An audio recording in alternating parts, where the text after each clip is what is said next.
Malu, once again, always great chatting to you. It really has been a difficult past few days. Many might argue it's been a difficult past few decades in a country like South Africa. As a start, let's take stock of what we learned this past weekend. In fact, President Cyril Ramaphosa released a statement over the weekend describing last week as a shameful one. As you rightfully said, over the weekend, there were 2 more incidents where women were murdered, we're told, allegedly by their partners, by the police. There was an incident in Eersterust, and police there are appealing to members of the community to assist them in finding the suspect. Whereas we know that there's also an incident in Dayveton where a suspect has been arrested. In fact, a 27-year-old suspect has been arrested there for allegedly murdering his partner, who was found, in fact, under the bed by neighbors saying that they first heard of a commotion. Apparently they were drinking, and when they went to check what's actually happening, and they made the gruesome find. And you talk about making a gruesome find. Yeah. These are cases that we know of. Sure. One can imagine, of course, the extent of the scourge for cases we don't know of.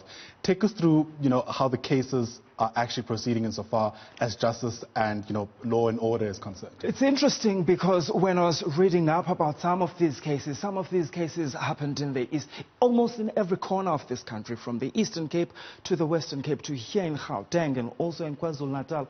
Women have been murdered by men, and in some of these cases, it's men that they know. And here also in Gauteng, in fact, in Dobsonville, we saw a woman being found dumped there, and protesting people who were actually returning home, making that find as well, and police arresting a suspect there as well, and that suspect too is expected to appear in court.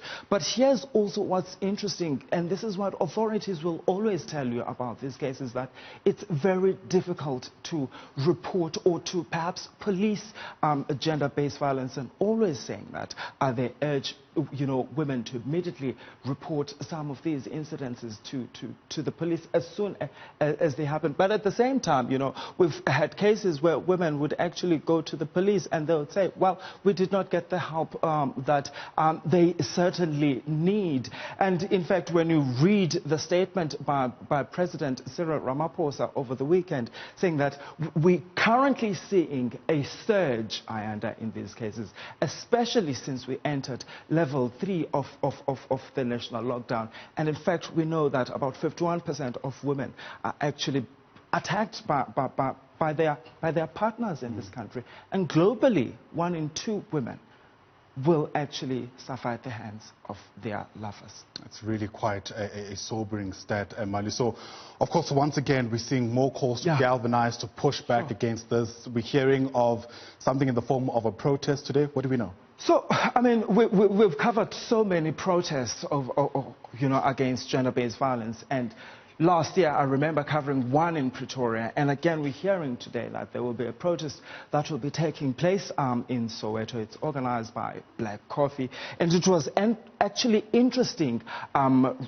sort of like watching the conversation on Twitter. A lot of people saying that, what will this march do? Right. What are we going to get out of it?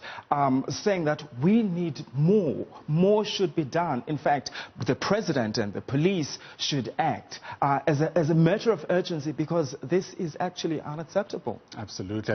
You speak about Twitter. I'd seen some remarks as well, some people saying that perhaps we need a gender-based violence policing unit as a start, so calls for more of a structural reform to deal head-on with this particular issue. It's something that keeps on coming out, that the way perhaps we're dealing with this particular issue, we're probably not going on it on the right way. In fact, when you're also reading a statement that came out from the presiding officers of Parliament, Mamutandi Modise and Amos Mosondo, also condemning what we've been seeing over the past few weeks, and also saying that something urgent has to be done. But also we need to find what is it that is causing, these attacks on women and children in this country, because this happens almost every year.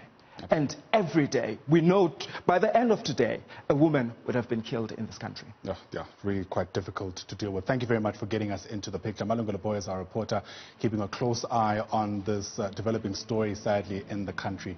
And of course, he'll be keeping a close eye on how the planned march in the capital against gender-based violence is likely to play out.